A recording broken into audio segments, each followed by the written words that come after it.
Hey guys, I just watched The Darkness, which just came out in 2016. I have to make that clarification because there's so many movies that have had that same title. There was Darkness, which came out 2000 something. There was Don't Be Afraid of the Dark. Oh, there was something else. There was another movie with the word darkness in the title. It's something to do with a light tower and a tooth fairy. That's all I remember about it, is that it had the word darkness in the title and had a tooth fairy, and at the end they were in a lighthouse. If you know what the hell I'm talking about, put it in the comments, because I really cannot remember. It just came to me. Darkness Falls. It was called Darkness Falls.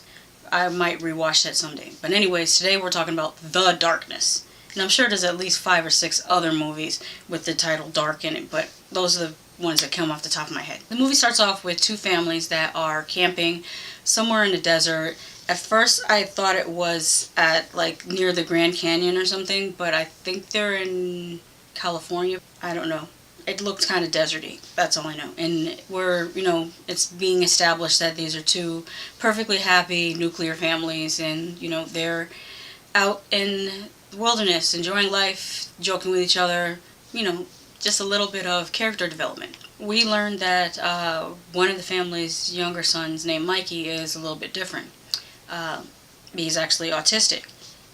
And his older sister's friend tells them this Native American legend, and Mikey pretty much has no reaction to it because that's one of his personality traits, as his sister says, that he's not afraid of things that other children are afraid of. They go for a hike. He ends up falling into this cavern, and he finds these stones, and he ends up taking these stones home, which is what starts their haunting and brings on the darkness.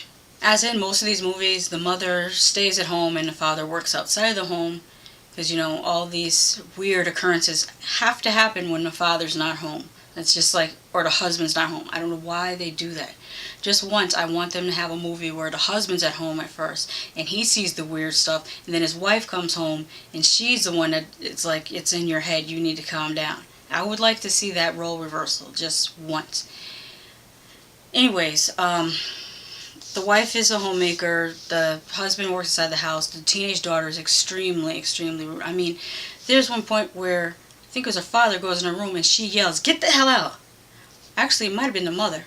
I don't know which parent it was, but I just know if it was my mother, she would have snatched me up so fast if I had said that to her when I was a teenager. Oh my God, I don't even know what she would have done. I would have never even fixed my mouth to say anything like that. I mean, my mother would go in on you for blinking too slow, and she would call it you're rolling your eyes at her. So blink fast. There's one point in the movie where the mother complains to the father about him working late, and I'm looking around at this kitchen, which is at least $10,000 to $20,000 remodel, and I'm thinking to myself, why won't he just say to her, "Look, me working late is the reason why you could stand here in this $20,000 remodeled kitchen. Shut what they call the hell up." That's the way I felt about it. Because they do that in these movies a lot. The stay-at-home wife complains, "Oh, you're doing all this overtime." Well, look how you live. Where do you think he gets the money from? Jeez, makes no sense. Back to the rude teenage daughter.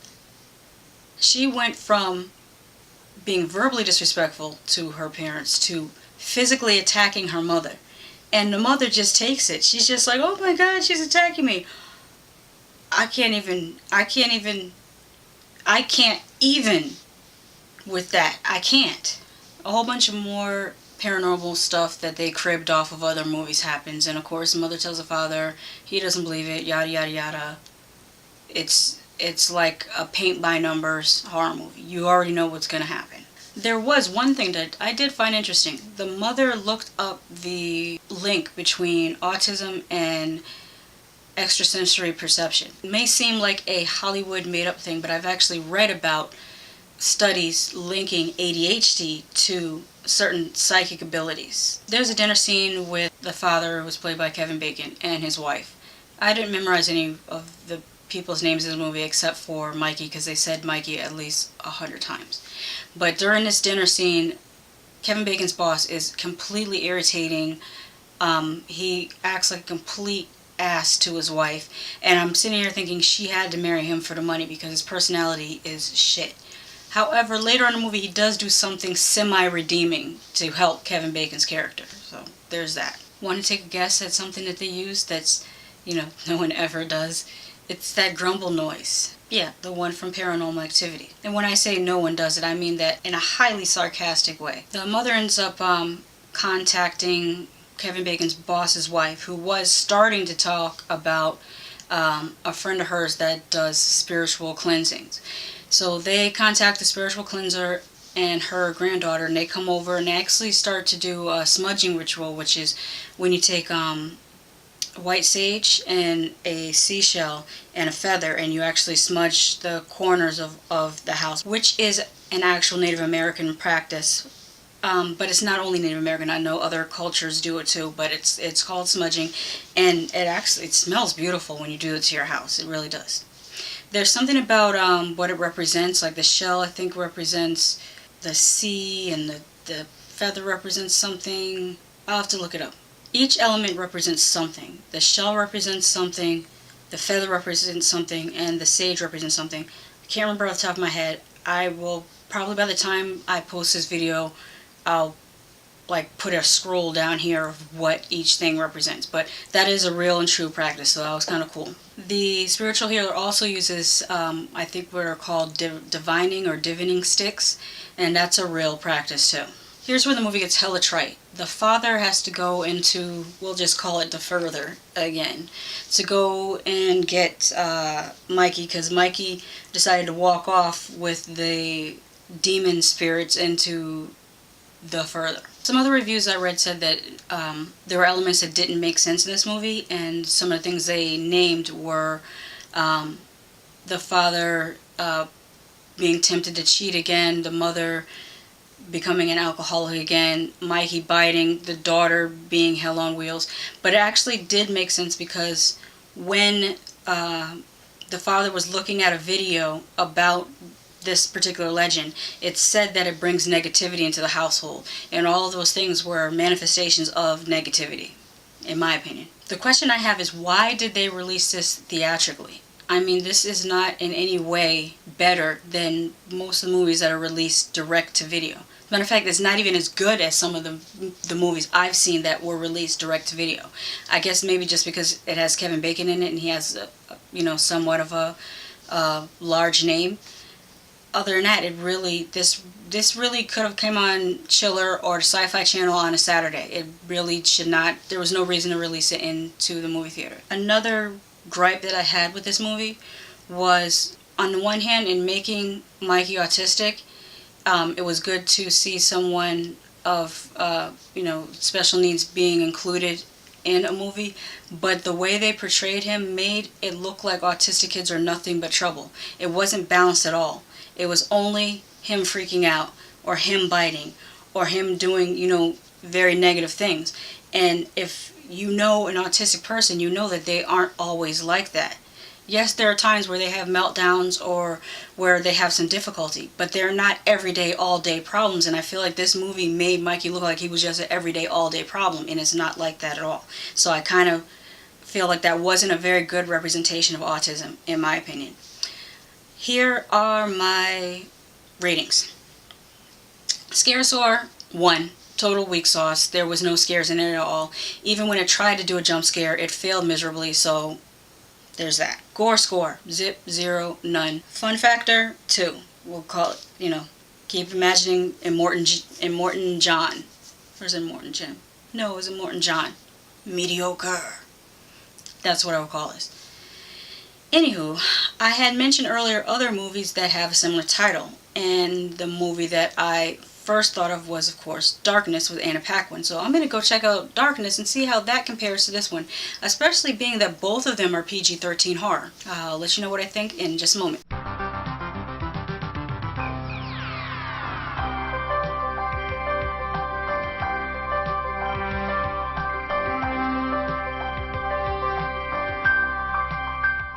Okay, so I just finished watching Darkness, and I actually have a better appreciation watching it now than when I originally saw it back in 2002. I might have actually went to the movies to see it, if I recall correctly. But in comparison to The Darkness, this was a much better movie. I already gave it positive points just for them having the father making breakfast in the morning and for both the parents having jobs and not doing the same housewife at home, father out working. Not that there's anything wrong with that, it's just that you gotta have variety. I like the house they used for this movie. It looked creepy. You didn't need to light it differently, you didn't need to make it dark. It just was genuinely a creepy looking house. I like the little tiny nods to cultural differences between Americans and Spaniards. And one of the things that kind of jumped out at me was after a garden party that they had. The wife was like, oh, I can't believe it.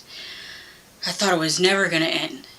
And the husband was just like happy, like, oh, okay, the party's over. And to me, that kind of represented a cultural difference to me because having gone to, we'll just say white Americans or European American parties, a lot of times they do have a definite start and a definite finish time. Like a lot of times we'll get a barbecue invitation and it'll say it starts at noon and it ends at 8 p.m.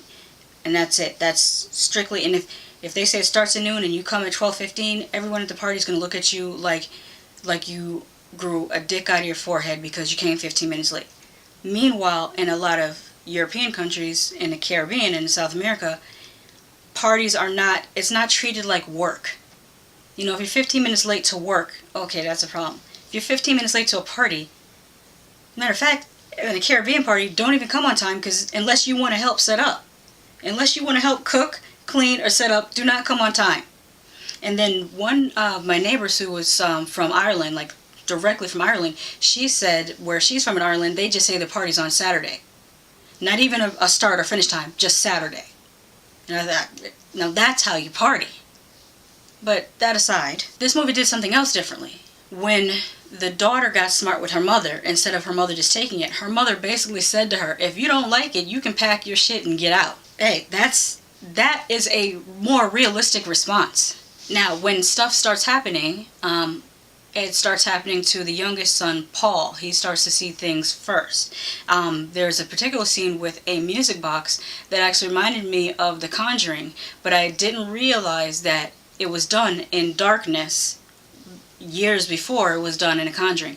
Probably was done, in a 1970s movie that I don't even know about, but I just thought that was an interesting little thing. There were, just like how I said in The Darkness, they cribbed things off of other movies, this movie cribs things off of other movies. One of the things that I saw was the father being affected by a negative energy, and I immediately thought Amityville. Then, as things go along, the daughter notices things that are not right, just like the son. And they try to tell their mother, and for once, she's the one that's skeptical. Finally, the wife is skeptical. Then the father finds this creepy-ass portrait and hangs it up. Now, right then and there, somebody in that house should have said, Dad, that is creepy. Or the wife should have said, whatever her husband's name is, that's creepy, take that off the wall. Of course, more creepy goings on happen, and the daughter and her boyfriend, or actually friends, she friend-zoned him. He's trying to be her boyfriend, but she definitely friend-zoned him. Anyways, they try to get to the bottom of it. They try to do some research, try to figure out what's going on, what's causing this to happen in the house. This movie wasn't all that scary. There was a cool scene involving that creepy picture, and there was another cool scene involving a subway. Other than that, there wasn't really much of note in this movie. Overall, I feel like this movie was not very scary, or maybe because I watch horror movies daily, it's not scary to me. Maybe to a more casual horror movie fan, it might be creepy to you, but it wasn't creepy to me. The pacing was good. I was not bored at all, and I liked how it ended. It had a very different ending, not like how a lot of these other movies typically end. So I really enjoyed that it had a very different ending. Here are my ratings. For scare score, I'm gonna say a 2. It was slightly creepy for the average horror fan. For gore score, I'm gonna say none. There was 0 gore. For fun factor, I would give this a 3 because, as I said, it wasn't boring at all. It wasn't the greatest, it wasn't the worst. It was just kind of so-so. It's, not a bad movie. As I usually say, just because I like something doesn't mean you won't hate it. Just because I hate something doesn't mean you won't like it. Watch it for yourself. Let me know what you think, or if you've already seen it, go ahead and let me know what you think. Are you interested in seeing it? I don't know. I believe it's on Netflix or something like that. But hey, it was a good watch. Talk to you later.